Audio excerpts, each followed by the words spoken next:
compte-rendu des séances de l'Académie des inscriptions et belles-lettres, année 1957, numéro 2, page 113-119, le char de Vix et les tombes à char, par M. René Geoffroy, correspondant de l'Académie, extrait. Le 15 mai 1953, j'avais l'honneur de faire à l'Académie des inscriptions et belles-lettres une communication relative au mobilier recueilli dans la tombe à char que j'avais découverte au début du mois de janvier de cette même année, au pied de l'oppidum du Mont-Lassois à Vix, près de Châtillon-sur-Seine. L'intérêt de ce mobilier d'une insolite opulence résidait dans le fait qu'il comprenait de nombreux objets de provenance grecque et étrusque. Mais il convient de ne pas perdre de vue qu'il s'agit d'une tombe gauloise. Le dépôt d'un char dans la tombe venait encore accroître l'intérêt de la découverte.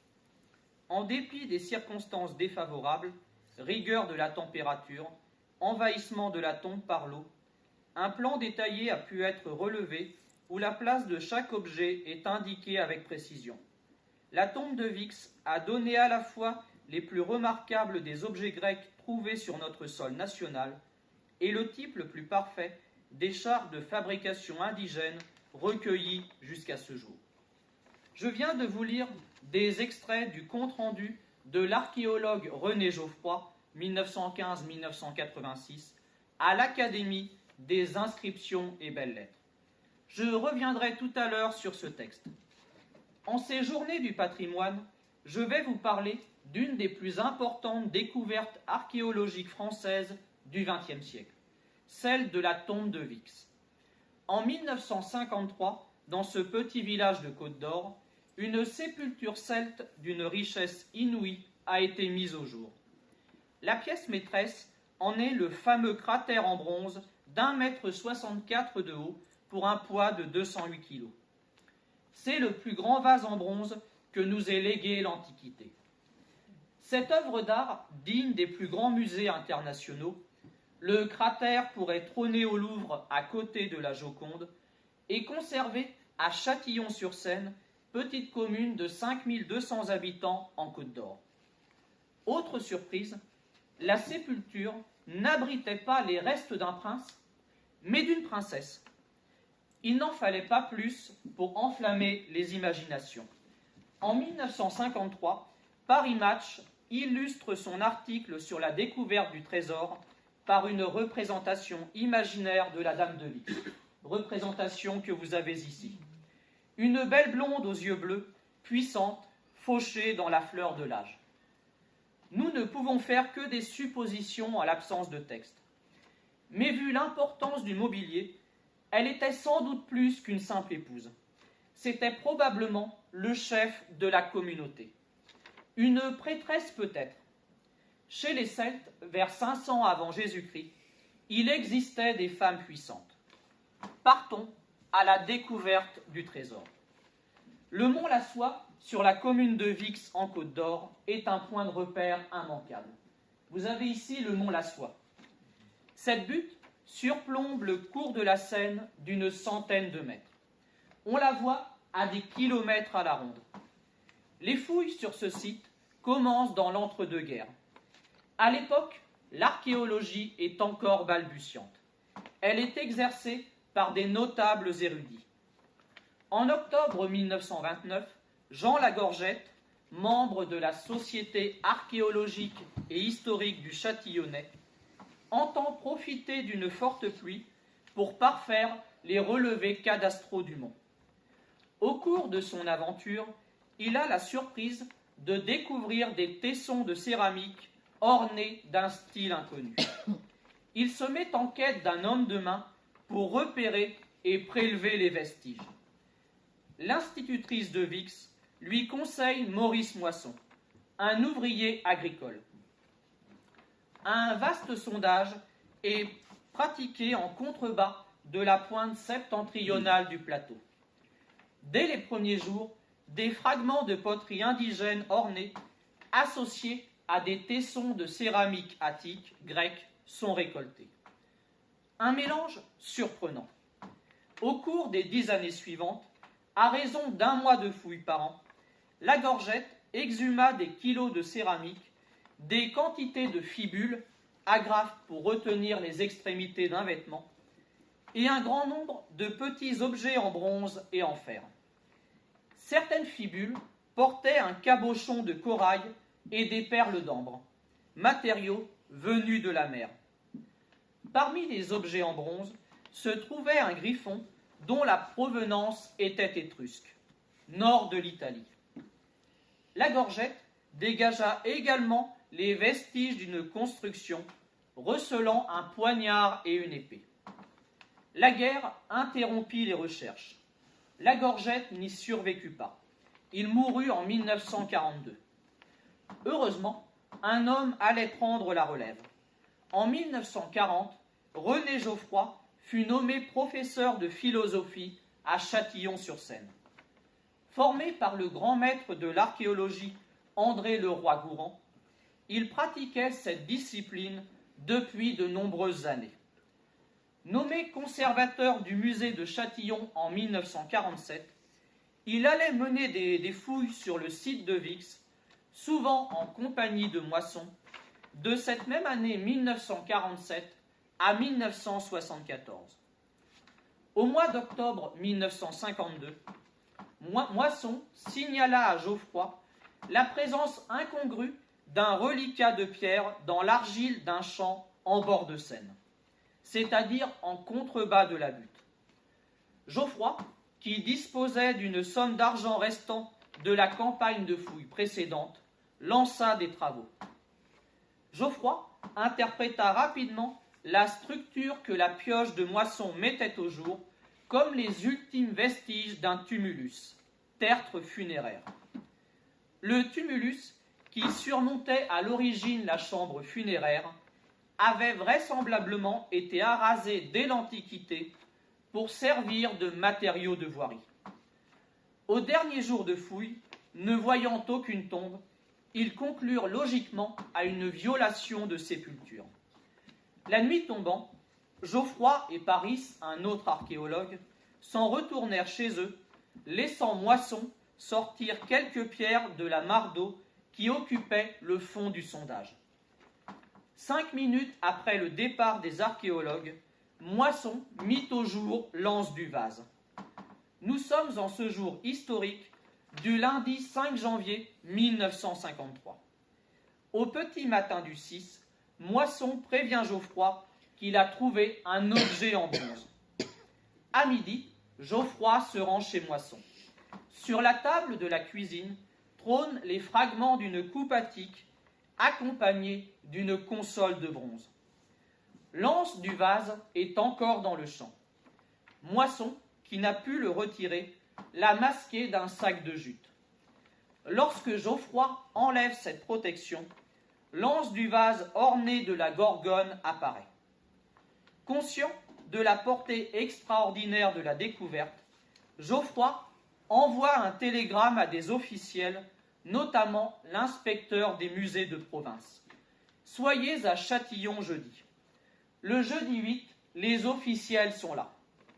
Ils ordonnent de dégager le vase pour le prélever, avant même de fouiller la tombe.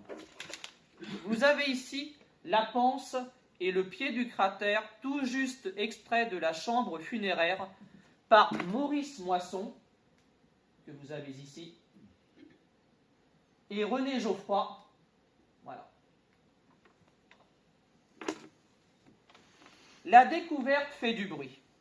Le public est nombreux, les journalistes s'en mêlent. Il faut aller au plus vite. La tombe s'emplit sans cesse d'eau. Le camion-citerne des pompiers est mis à contribution afin d'aspirer l'eau. Il faut 3 jours pour dégager totalement le vase. On laisse 15 jours de repos pour les fouilleurs épuisés. Les travaux reprennent le 25 janvier. On ne tarde pas à mettre au jour les premiers éléments du char sur lequel reposait la dame. Le 12 février, on arrive au sol de la tombe. Autour de la sépulture sont disposés divers bijoux en bronze et en ambre. Il faut 2 jours pour arriver au crâne entouré de son diadème. La fouille est terminée. Comment s'est-elle déroulée ? En premier lieu, Moisson a enfreint un des règlements tacites. Il a recueilli des objets en l'absence de l'archéologue. Geoffroy, quant à lui, a consacré de nombreuses publications à la tombe de la dame. Il restitue l'aménagement de la sépulture, mais ne livre aucune description archéologique du gisement. Nature des sédiments, description de la stratigraphie, étude de la succession des dépôts ou mode d'enregistrement. Exemple, les calages des pieux de bois structurant le coffrage de bois sont mentionnés sans aucun relevé graphique. Le croquis de situation des objets trouvés, publié en 1954 dans les Monuments et Mémoires d'Eugène Piot, est, comme Geoffroy le précise lui-même, une réalisation rétrospective faite de mémoire. Bref, ce n'est pas un modèle du genre. À sa décharge, il faut dire que les méthodes archéologiques étaient encore balbutiantes. Les conditions de travail étaient particulièrement difficiles. Froid, boue, eau refluant sans cesse. La découverte ayant fait grand bruit, il fallait se prémunir des vols.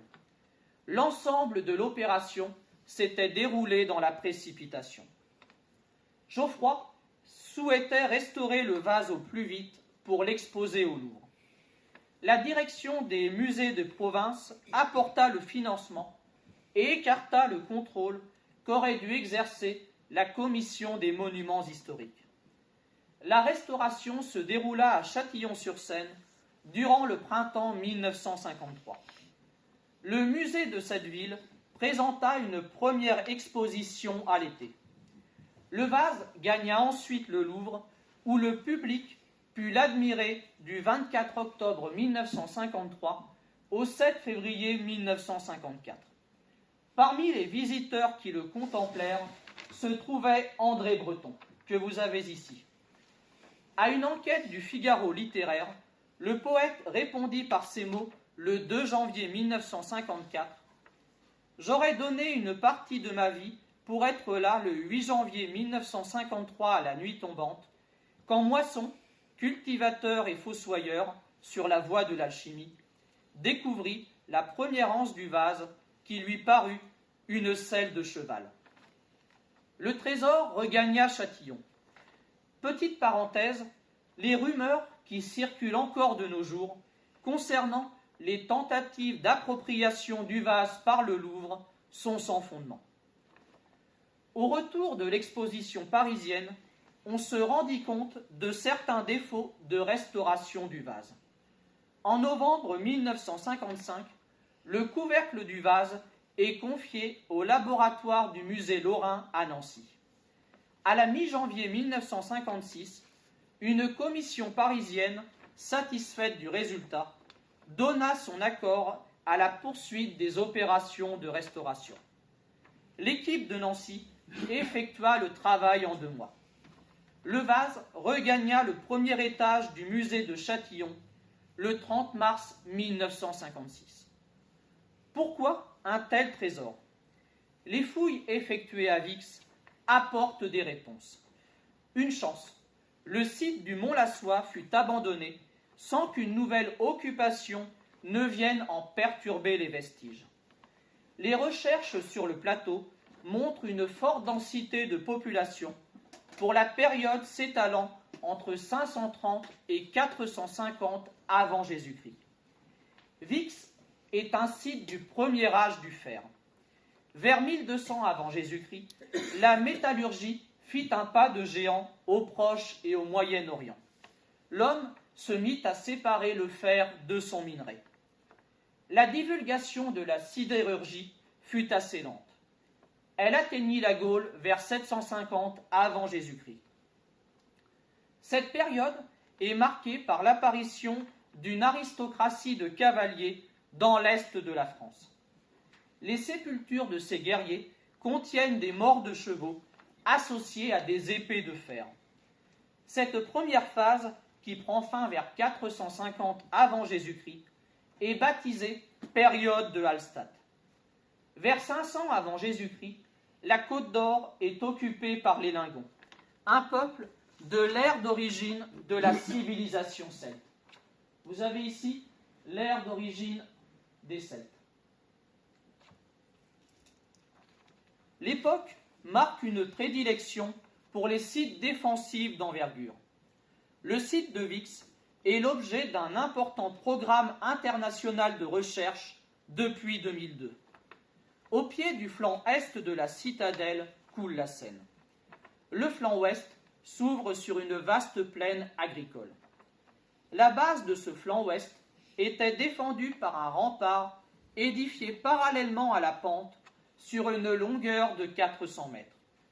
La fortification était constituée d'un talus de 15 mètres de largeur et de 3 mètres de hauteur avec un mur frontal. Cette construction était précédée d'un fossé de 15 mètres de large pour 2,80 mètres de profondeur. Le rempart était percé d'une porte monumentale à pilier central et double sens de circulation de 9 mètres de large. Vous avez ici les fouilles en 2014 au niveau de la porte ouest du rempart. On accédait par cette porte à la citadelle. Une voie carrossable menait au sommet. Le plateau, d'une superficie de 5 hectares, abritait un véritable complexe proto-urbain. Une seconde fortification, présentant un double parement d'une largeur de 9 mètres, en barrait l'accès. Il fallait franchir une seconde porte pour y pénétrer. Une grande rue, large de 20 mètres, bordée de palissades en bois, traversait le plateau. Les greniers étaient implantés à la pointe méridionale, à gauche, juste après l'entrée. D'importantes quantités de graines d'orge carbonisées ont été retrouvées à l'emplacement de ces bâtiments sur pilotis d'une vingtaine de mètres de long sur 6 mètres de large. Face au grenier, de l'autre côté de la grande rue, se trouvaient des maisons de taille modeste. On en dénombre 6. On a repéré des traces de trous de poteaux. Bâtie sur un plan conforme aux structures domestiques de cette époque, elle mesure 6,50 mètres de long sur 6 mètres de large, 40 mètres carrés. Les pignons occidentaux des maisons font face à la voie centrale et sont parfaitement alignés les uns par rapport aux autres. Les murs étaient en torchis. Les passants, qui poursuivaient leur chemin sur la grande rue, atteignaient enfin l'habitat aristocratique au centre du plateau. Depuis l'axe de circulation, les gens ordinaires ne devaient voir qu'une puissante palissade sans ouverture. La superficie réservée à la strate supérieure, environ un demi-hectare, était constituée de 2 enclos. Au centre de l'enclos le plus vaste se trouvait un grand bâtiment aux dimensions inhabituelles. 35 mètres de long pour 21,50 mètres de large, 12 à 15 mètres de hauteur, et à la forme architecturale sans équivalent dans le monde alstatien. La demeure se terminait par une abside, partie en demi-cercle. Vous avez ici la reconstitution de la grande maison à abside. L'entrée s'ouvrait vers la vallée de la Seine. L'espace intérieur était cloisonné en 3 pièces d'inégale superficie, couvrant une surface intérieure de 500 mètres carrés. L'édifice était orné d'enduits peints de couleur rouge et jaune, une rareté au nord des Alpes à cette époque. Dans le même enclos que cette construction, qualifié de palais de la Dame de Vix, se trouvait un second grand bâtiment à abside, 25 mètres de long pour 14 mètres de large, et 2 autres plus petits, 15 mètres de longueur. Devant le deuxième grand bâtiment absidial, les archéologues ont découvert les restes d'une amphore attique, grecque, à figure noire et rouge. L'étude menée a permis une attribution au groupe des pionniers avec une datation approchant 515 avant Jésus-Christ. Dans le second enclos, les recherches de 2012-2013 ont mis au jour une nouvelle demeure absidiale d'une trentaine de mètres de long. L'ensemble palatial se composait donc de 5 bâtiments aux dimensions exceptionnelles. Plusieurs points remarquables. Le plan très aéré contraste avec ceux connus pour les habitats de la même époque, où l'agrégation compacte des maisons domine. Le plateau devait abriter 500 à 600 personnes. Autre particularité, la hiérarchisation des espaces. La périphérie est occupée par des greniers et des habitats modestes. Le centre par l'élite. L'ensemble de palais dépasse le simple besoin d'avoir un toit. Ces bâtiments avaient peut-être une vocation partiellement cultuelle. Bref, une volonté d'ordonnancement et un effort déployé pour édifier ces constructions monumentales. D'où proviennent les ressources financières de la communauté? En l'absence de texte, nous ne pouvons faire que des suppositions. Hypothèse la plus souvent avancée, celle du carrefour commercial. Le bois, le minerai de fer, l'ambre de la Baltique ont pu transiter ici. À cela s'ajoute une possible route de l'étain. Ce métal, extrait dans les îles britanniques, pouvait emprunter le cours de la Seine. Au niveau du mont Lassois, le fleuve cesse d'être navigable. Les ressources étaient peut-être déchargées pour emprunter une voie terrestre jusqu'à la Saône. La visite du plateau est terminée. Tout au bout de la grande rue s'élevait un haut rempart qui dévalait la pente du mont pour rejoindre la Seine. Près du fleuve, un espace semblait dédié à un artisanat profitant de la proximité de l'eau. Délaissant les remparts, nous traversons les prés pour arriver à une boucle du fleuve. C'est là que la tombe de la dame fut découverte. Elle voisinait avec des dépouilles du bronze final, entre 850 et 700 avant Jésus-Christ, et semble avoir attiré l'implantation de sépultures plus récentes, époque de la Taine finale, 2e siècle avant Jésus-Christ. Cet espace près de la Seine était dévolu au monde des morts. Les ossements de la tombe du Vase furent analysés dans les années 1980. Les études confirmèrent qu'il s'agissait bien d'une femme. Malheureusement, les travaux mirent à bas la belle légende. Le mythe de la belle blonde fauchée dans la fleur de l'âge s'effondra. La princesse entrait dans sa vieillesse. 35 ans. Elle était atteinte de diverses pathologies. Une asymétrie du crâne devait entraîner un torticolis congénital. Une malformation de la hanche et de l'arthrose en faisait peut-être une boiteuse.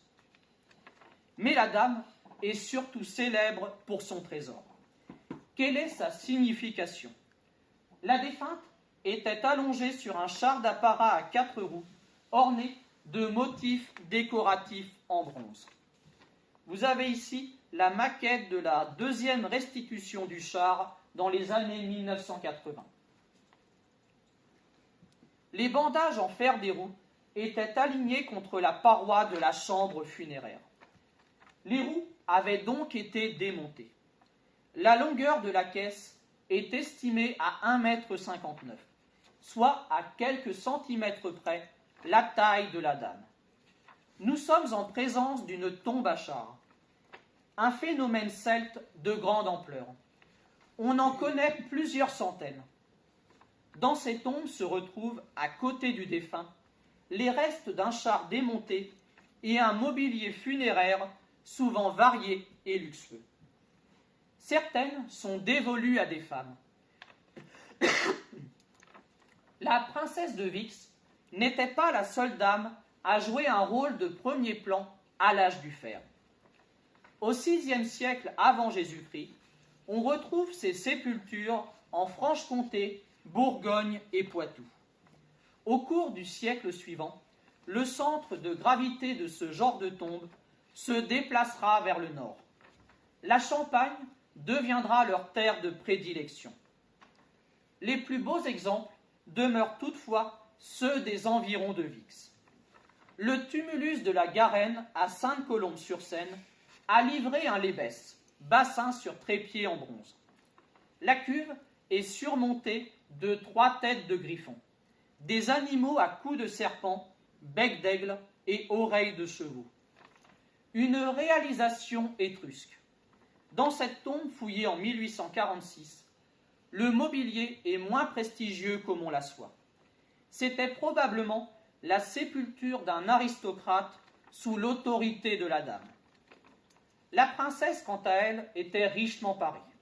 Elle portait 4 bracelets à chaque poignet. Cet ensemble se compose de 6 bracelets en lignite et de 2 bracelets en ambre. L'ambre est de la résine fossilisée. La Baltique en est le premier producteur. Des routes traversant l'Europe du nord au sud, de la Baltique à la Méditerranée, en permettaient la diffusion. Les chevilles étaient ornées de 2 anneaux en bronze. Sur son abdomen était déposé un torque creux, un collier en bronze d'un seul tenant. L'objet était peut-être accroché à un vêtement. Il aurait alors servi de parure pectorale. 11 perles se trouvaient au niveau de la poitrine de la défunte, 7 en ambre, 3 en diorite et 1 en serpentine. La diorite est une roche qui, après polissage, présente un camailleux de cristaux blancs, beige et noirs. Ces perles sont généralement considérées comme les éléments d'un seul et unique collier, jouant sur l'alternance des textures et des couleurs. 8 fibules ont également été retrouvées près des ossements de la défunte. Les fibules sont des agrafes, des broches, servant à retenir les extrémités d'un vêtement. La fibule de fer à fausse bouclette se distingue par sa grande dimension. À l'époque de l'inhumation de la dame, ces fibules en fer sont plutôt rares. 5 fibules sont rehaussées de matières précieuses. 4 d'entre elles associent un disque d'ambre à un cabochon de corail, venant probablement de la Méditerranée. Enfin, une fibule dont il ne reste qu'un fragment présente un double cabochon décoré d'une calotte d'or. Mais la princesse était surtout parée d'une véritable pièce d'orfèvrerie. Un torque en or massif pesant 480 grammes. Vous avez ici un détail du torque, Pégase. Le collier prend la forme d'un arc de cercle. Les extrémités figurent des pattes de lion. Ces pattes reposent sur des boules creuses dont le fond aplati est orné de motifs géométriques disposés en cercles concentriques. Un petit cheval ailé, Pégase, apparaît à la jonction des boules et de l'arc, reposant sur un coussin filigrané composé d'un réseau de fils d'or très finement soudés. Mais la tombe de Vix est surtout célèbre pour son mobilier. La princesse a été enterrée avec un fial, une cruche, 2 coupes, 3 bassins de bronze et le célèbre cratère. La panoplie complète pour exécuter une cérémonie de banquet de type grec. Le banquet grec commençait par un sacrifice animal. Les os et la graisse étaient destinés aux dieux, tandis que la viande revenait aux hommes. Les participants se lavaient ensuite les mains et se parfumaient pour se purifier. La deuxième partie du banquet se nomme le symposium.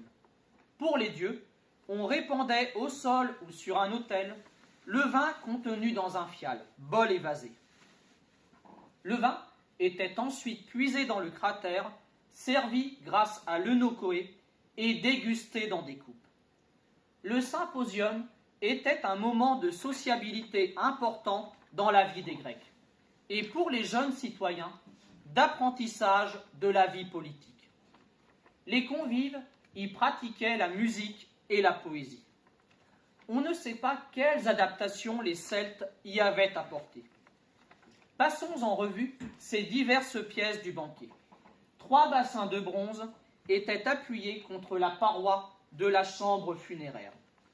2 bassins, chacun d'un diamètre d'environ 35 cm, possèdent des poignées ornées de 3 palmettes alternant avec des boutons ovales. Vous avez ici un petit bassin en bronze. Ces productions sont étrusques, de type bassin à poignée à fond plat. Le décor des poignées renvoie à un corpus de la région de Vulcie, daté de 510 à 480 avant Jésus-Christ. Ce sont les objets les plus récents de la tombe. La dame a probablement été enterrée entre 510 et 470 avant Jésus-Christ. Le troisième bassin, sans poignée, est de grande taille, 55 cm de diamètre. Le décor de tresse du rebord est composé de cercles concentriques à point central, imbriqués les uns dans les autres. Ces bassins servaient peut-être à des ablutions. Le banquet grec comprenait un temps de purification et de nettoyage, notamment des mains, avant que ne vienne le moment de déguster le vin. Après cette étape de purification, on passait à la deuxième partie du banquet, nommée symposium. Pour les dieux, on répandait au sol ou sur un autel le vin contenu dans un fial. Le fial, retrouvé dans la tombe, est un bol évasé en argent d'un diamètre de 25 cm, portant en son centre un ombilic orné d'une feuille d'argent doré. Le fial de Vix est le plus ancien vase d'argent découvert au nord des Alpes. Le travail de l'argent par martelage, attesté en Étrurie, en Grèce ou dans la péninsule ibérique, n'existait pas chez les Celtes à cette époque. Le vin était ensuite puisé dans le cratère, servi grâce à l'eunokoé et dégusté dans des coupes. L'eunokoé est une cruche servant à puiser le mélange d'eau et de vin contenu dans le cratère. L'eunokoé en bronze de la tombe de Vix possède un corps plutôt trapu, un col assez court et une embouchure oblique terminée par un bec spatule. L'attache inférieure est de type en encre avec une grande palmette à 13 pétales surmontée de 2 courtes tiges redressées et terminées en bouton. Le vin était ensuite versé dans des coupes. La coupe à figure noire fait partie du corpus des coupes de drop. L'auteur, dénommé le peintre des spectres, s'est fait une spécialité des scènes de combat entre hoplites grecs, infanterie lourde, représentée à gauche, et amazones, visibles à droite. Les combattants portent des boucliers et sont armés de lances. Les amazones sont démunis de cuirasses. La datation est estimée remonter aux années 520-515 avant Jésus-Christ. La coupe à vernis noir semble remonter à la même époque. Les coupes qui ont voyagé dans des zones aussi septentrionales sont rares. Mais le trésor ne serait rien sans sa pièce maîtresse, le cratère, que vous avez ici. Une bête, 1,64 m de haut, 208 kg, une contenance de 1100 litres. C'est le plus grand récipient en bronze que nous ait légué l'Antiquité. La panse repose sur un pied circulaire en bronze coulé. Le décor du pied porte 36 languettes encadrées de 2 rangées de perles. La panse, l'épaule et le col sont formés d'une seule tôle mise en forme par martelage dont l'épaisseur ne dépasse pas le millimètre. 2 anses en volute prennent appui sur le col orné d'une frise figurant des soldats grecs. Les anses et les appliques de la frise, obtenues par moulage à la cire perdue, sont en bronze massif. Le vase est fermé par un couvercle surmonté d'une statuette représentant une jeune fille. Le cratère est richement décoré. La femme grimaçante, qui forme le décor central des anses, figure la gorgone Méduse un personnage de la mythologie grecque. Vous avez ici la gorgone Méduse. Son regard, exprimé par des yeux en amande largement ouverts, pétrifie quiconque le croise. La chevelure de Méduse, qui d'ordinaire est constituée de serpents, est représentée par de longues tresses. Cependant, ses jambes, sous la courte tunique ornée d'un motif d'écailles, ont la forme de 2 serpents. Son expression est grimaçante. Derrière la figure de Méduse, au creux des anses, se cachent des appliques représentant des lions. La frise, qui court tout autour du col du vase, met en scène une succession de soldats grecs, les hoplites, et de chars conduits par des auriges, conducteurs de chars. Vous avez ici un détail de la frise. Les soldats portent un équipement militaire composé de jambières, d'un casque, d'une cuirasse et d'un bouclier. Ils vont nu-pieds. Les chars de guerre à 2 roues sont tirés par 4 chevaux. La frise formant un cercle, il est impossible de savoir si les soldats précèdent ou suivent les chars. Or, l'interprétation de la scène change en fonction de cette position. En effet, les hoplites marchent derrière leur char lors du départ à la guerre. Par contre, ils précèdent celui-ci lors des défilés militaires. Au sein de chaque attelage, les têtes de plus en plus dressées, du premier au dernier rang, évoquent les différentes allures du cheval, de l'arrêt au galop. Le couvercle du cratère est percé de petits trous. Sa fonction est de filtrer le vin avant de le consommer. Le couvercle agissait comme une passoire. Nous ne savons pas ce que contenait le vase, vin ou alcool plus local comme l'hydromel. Au centre du couvercle se dresse une statue en bronze. Elle représente une jeune fille chorée en grec, vêtue d'une robe et d'une tunique. La jeune fille était probablement entourée d'un défilé de soldats et de chars de guerre aujourd'hui disparus.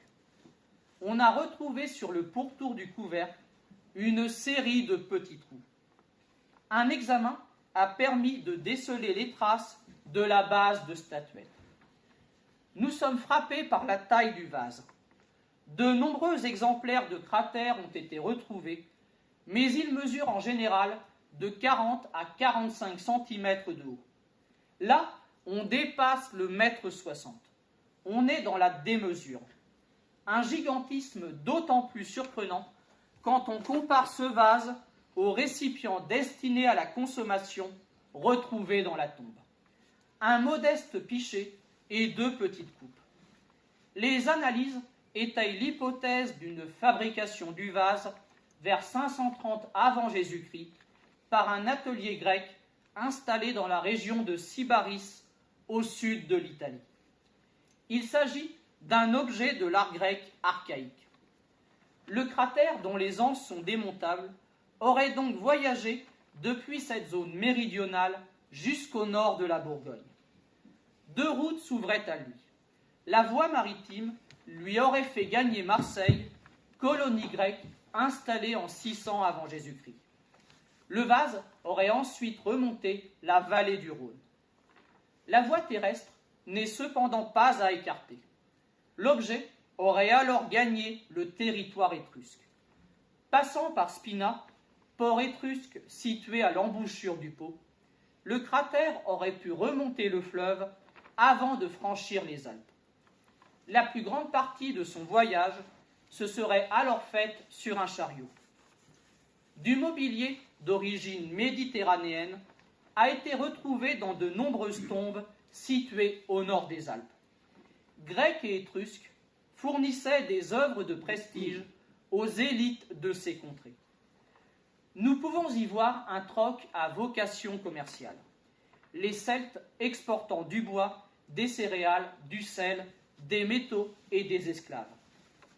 L'hypothèse de cadeaux diplomatiques semble toutefois privilégiée. Les sociétés méditerranéennes recherchaient l'alliance de ces populations connus pour leur qualité guerrière. Il existe toutefois une autre hypothèse, celle d'un don du vase par un prince celte. Dans la richetombe de Hordorf, dans le bas du Wurtemberg, se trouvait un chaudron provenant du même atelier que celui du vase de Vix. Le vase aurait pu être fabriqué pour ce prince d'Allemagne qui, à son tour, l'aurait offert à son homologue de Bourgogne.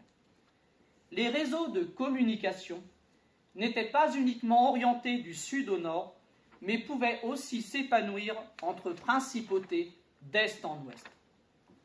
La Dame meurt à un moment de grand bouleversement. Au 5e siècle avant Jésus-Christ, les Celtes se répandent dans toute la Gaule. Ils se répandent ici, toute la Gaule, et gagnent l'Espagne où ils se mêlent aux Ibères. C'est le début du second âge du fer. La culture de l'Athènes succède à la culture de Hallstatt.